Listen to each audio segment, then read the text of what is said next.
Hey mga ka-diskarte, welcome po dito sa ating YouTube channel sa Diskarte Pinoy tayo. So bumalik nga pala tayo ng SM Center Angono mga diskarte sa may second floor. So mga nagre-request sa ating mga diskarte ng Infinix update dito sa SM Angono. So gumawa na po tayo, ito na po yung update natin ano.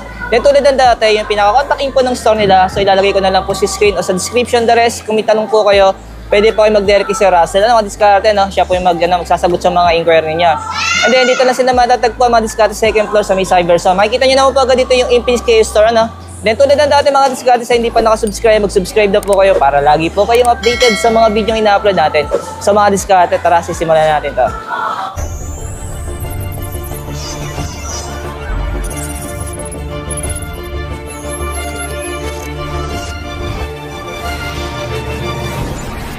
Natin sir sa mga budget natin. Yes po. Yan. Ito yung sir Smart 8, magkano sa inyo to? Yan pong 3GB RAM 64GB. Ang price po niyan is 3,299. Bali 33 po. Tapos sir yung isa pang variant, di ba tatlo to? Yes po. Yung isang variant naman po yung 4GB RAM 64GB. 3,499 po siya. Tapos sir yung isa?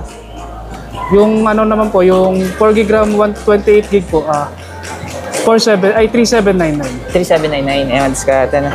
Oh, is no, tatlong variant pala siya, no? Kasi nung unang update ko ata dito, isa pa lang yung na-post namin na variant. Parang 64 ata yung kung di ako nagkakamali. Ayun mga diskarte, no? May 3 option po kayo sa mga variant, ano? Sa naghahanap ng budget phone. Pero para sa akin, masulit yung 128, no? Opo, 128. Oo. Ito naman sir, sa Hot 40i tayo. Magkano to, sir? May mas mababa po diyan yung ano po, yung 4GB RAM, 4+4 tapos 128GB ayun po, 4,299. Tapos ayan naman po, 8GB RAM 128GB, 4,999. Ewan sa ata na. Tapos yung isa rin po niyang variant yung ano, 256 yung storage tapos 8GB RAM din, 5,999. Bali 6,000. Tatlong variant siya? Tatlo rin po siya. Ang daming variant ni Pix nilabas, no? Ay mga diskarte. Tapos sir, ito yung 40 yan. Yes. Magkano to sir? Ano naman po yan? 6,299 naman. 6,299. Pero yung storage nito sir ay? 256 na rin po. 256 na siya. Pero isang variant lang siya. Opo, isa lang po. Ayan, diskarte. Tapos ito sir yung Pro, ano? Ayan, diskarte. May display sila ng Pro. Dami po lang siya yung display.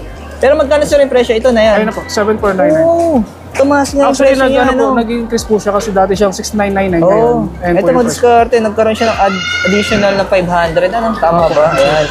Ay mga diskarte, baka magtaka po kayo, no? Parang si ano rin, si Axie Tecno, nagtaas din sila, ano? Kapag hahalata tuloy talaga isa sila. Ang diskarte, tumaas po ng 500 mga diskarte, ano?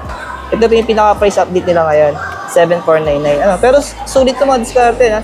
Sir, may stocks ka pa nito ano, Note 30. Yes po, meron din po. Available lang po namin na stock dito. Meron po kami yung 256 yung 5G na po. 8,999. Okay. Ito. Opo. Pero 256 na siya, sir. Opo. Ito yung 5G. Sir, yung 4G niya wala na? Wala na po kami stock dito. Ayan, diskarte. Available na lang po yung 5G, ano? Saan naghahanap po, ano? Pero sir, di ba ito yung ano niya, yung pinaka-parang promo price niya ngayon? Ano, opo, dati na rin siya? nagbaba na po siya. Ng 1,000. Ayan, diskarte.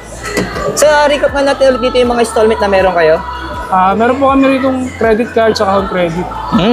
Sa credit card po, pili lang po, BPI, BDO, Metrobank. Tapos 3 months zero interest lang po siya, the rest po may interest na po. Pag bagay lumampas ng 3 months, automatic may additional na yan. Ayan, ang diskarte. Pero sa financing, automatic, hindi naka-zero interest na rin kayo? Hindi po talaga si Infinix naka-zero interest. May standard loan talaga, ang diskarte na. Sa mga mag-installment po, ayan, ang diskarte. And then sir, G-Gibbs sir, meron din kayo dito? G-Gibbs meron din po. Ayan, pwede rin sila mag-payment sa G-Gibbs. Opo. Ayan, ang diskarte. Di ba may mga G-Gibbs ngayon na pwede mag-installment? Opo, pwede. Ayan, ang diskarte na. 4999. Ay, sorry, ang diskarte. 14,999. Halos 15,000 din ang diskarte na. Pero ang diskarte, meron din naman sila dito nung ano? 4G po. Yan, yung 4G version nila. So magkano ito yung 4G? Ayan naman po, 9,999 naman po yung price. Ayan, pero sir, yung appearance halos same lang, no? Same lang po sila ng appearance. Wala kasi live demo mga diskarte yung 4G na para ma-check natin yung camera. Pero ito maganda camera nito. Ayan po. I-check nyo po. Ayan. Yung mga frame rate niya po, ano? Ayan. Woo! Grabe. Check natin. Ayan, diskarte, no? May 4K, no? Ayan, Stig, may 4K, tapos may 60, ano, FPS, 60 FPS. yung frame rate niya. Diskarte. Ayan, Bali mga diskarte na check natin yung stock si Sir. Yung mga pinakita namin, yan lang po yung mga available na meron kayo Sir ngayon. Yes po. Ayan. Pero mga diskarte, kung may mahanap kayong units kasi baka mamaya may mga bago silang ilalabas, pwede naman po kayo mag-direct kay Sir pag bagay po interesado kayo sa mga latest units na i-release ngayon. So, tulad ng dati mga diskarte, pupunta po kayo dito, hanapin nyo lang po yung K-Store dito. Ayan, ng Infinix. Ayan po, makikita nyo po siya dito, second floor sa may SM Center Angola, mga diskarte sa may second floor Cyberson. Ayan, salamat kay Sir Russell. Thank you, Sir. Ayan. Thank you po. Ayan, dati siyang promoter ng Oppo. Pero ngayon, nasa Infinix na siya. Wala talagang forever sa trabaho, mga diskarte. Ayan. Salamat, Sir. Thank you. Thank you.